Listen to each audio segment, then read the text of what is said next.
नमस्कार. आज मनाच्या श्लोकाचा 6वा श्लोक आपण बघणार आहोत.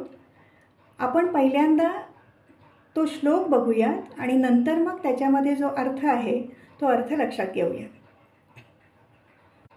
नको रे मना क्रोध हा खेदकारी, नको रे मना कामना विकारी, नको रे मना लोभ हा अंगीकारू, नको रे मना मत्सरो दंभ भारू. या श्लोकामध्ये समर्थांनी खऱ्या शत्रूंपासून दूर राहण्याविषयी निक्षून बजावले आहे. काम, क्रोध, लोभ, मोह, मद, मत्सर हे आपले खरे शत्रू आहेत. शत्रू का? तर ते आपला घात करतात म्हणून. क्रोध, मत्सर या सगळ्या नकारात्मक भावना आहेत. क्रोध अनेक कारणांनी निर्माण होतो. अपयश मिळाले की वैफल्य येते, पण वारंवार अपयश येऊ लागले तर त्या वैफल्यातून सुद्धा क्रोध, आक्रमकता निर्माण होते. हवी ती गोष्ट मिळाली नाही, कोणी अपमान केला, टोचून बोलले की लगेच राग येतो. अहो एवढेच काय, लहानपणी एखाद्या रागाचे कळत नकळतपणे जर कौतुक झाले म्हणजे बघा विशिष्ट गोष्टीचा त्याला तिला खूप राग येतो बरं का. असे वारंवार कोणी समोर बोलले तरी कुठेतरी आतून स्व सुखावला जातो.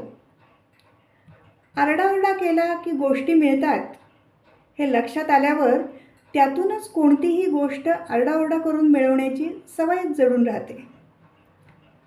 इतकेच नव्हे तर अगदी कोणाच्या तरी अनुकरणातून सुद्धा क्रोध अंगीकारला जाऊ शकतो. क्रोध सर्वथा वाईटच आहे का? अगदी असेही नाही बरं का. मात्र तो माझ्यासाठी हितकारक आहे की अहितकारक आहे याचीही आपल्याला जाणीव असायला हवी. आता हितकारक क्रोध म्हणजे काय? जो क्रोध आपल्याला कार्यसिद्धीसाठी मदत करेल तो हितकारक क्रोध. उदाहरणार्थ, अपयश आल्यावर त्वेषाने किंवा अगदी पेटून उठून एखाद्याने परिस्थितीवरती स्वार होऊन जोरदार प्रयत्न करून उद्दिष्ट साध्य केले तर तो क्रोध त्याच्यासाठी हितकारकच ठरेल. पण क्रोधाच्या आहारी जाऊन एखाद्याने दुसऱ्याला वाटेल ते बोलले, त्यामुळे कोणी आतून दुखावले गेले, दुरावले गेले आणि नंतर त्याची जाणीव होऊन आपल्याला जर खाली मान घालण्याची वेळ आली तर असा क्रोध आपल्याला छळणारा असतो. तो आपल्यासाठी अहितकारक क्रोध समजावा. म्हणून समर्थ जाणीवपूर्वक म्हणतात की असा हा अहितकारक खेद निर्माण करणारा क्रोध नको, त्यापासून दूर राहायला हवे. मनाला विकारी मन असेही कधीकधी म्हटले जाते. प्रसिद्ध मनोविश्लेषक डॉक्टर सिगमंड फ्रॉइड म्हणतात, विघातक प्रवृत्ती म्हणजेच डेथ इन्स्टिंक्ट ही स्वाभाविक असते, मात्र विधायक प्रवृत्ती लाईफ इन्स्टिंक्ट प्रयत्नपूर्वक अंगी बाणावी लागते. व्यक्तिमत्वाची रचना मांडताना फ्रॉइड यांनी इदम म्हणजेच ईड, अहम इगो आणि पराहम सुपर इगो यांची फार सुरेख मांडणी केली आहे.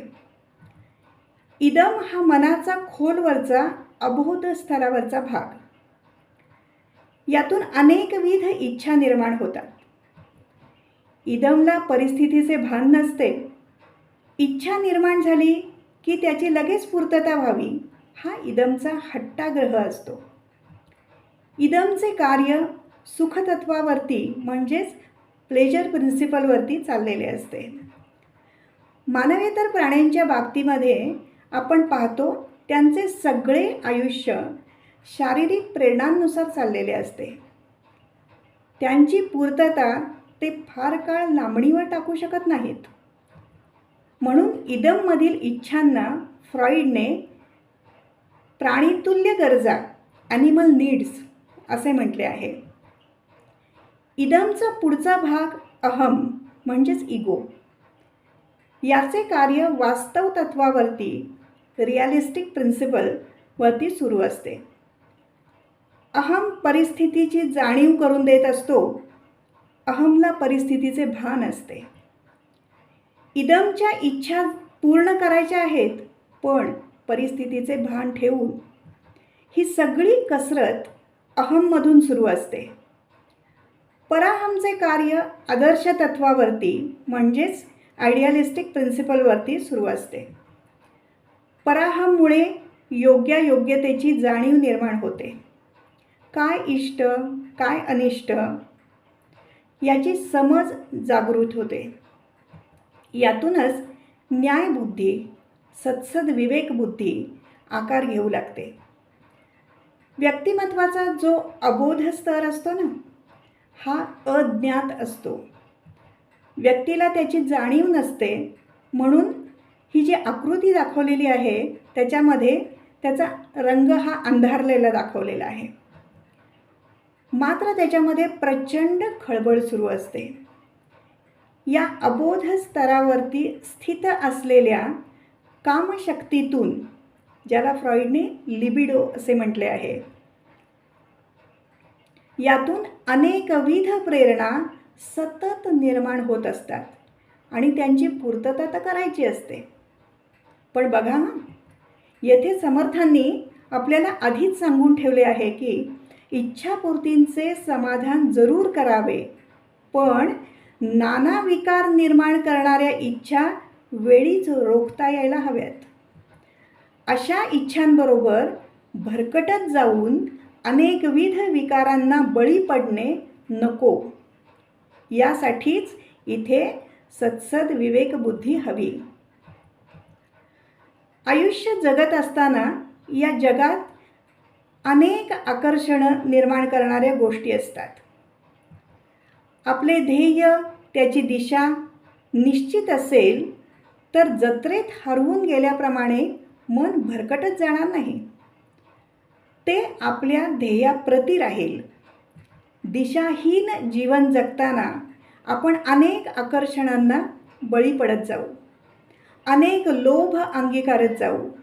लोभाबरोबर मत्सर आला, असूया आली, ईर्ष्या आली आणि अशा प्रकारे नकारात्मकतेच्या जाळ्यात आपण जर अडकत गेलो तर सकारात्मकतेला, विधायक गोष्टींना मनात जागा कुठे राहणार?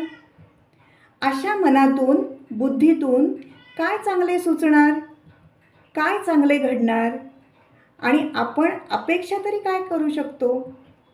इथे समर्थांनी आणखी एका मोठ्या शत्रूवरती नेमकेपणाने बोट ठेवले आहे.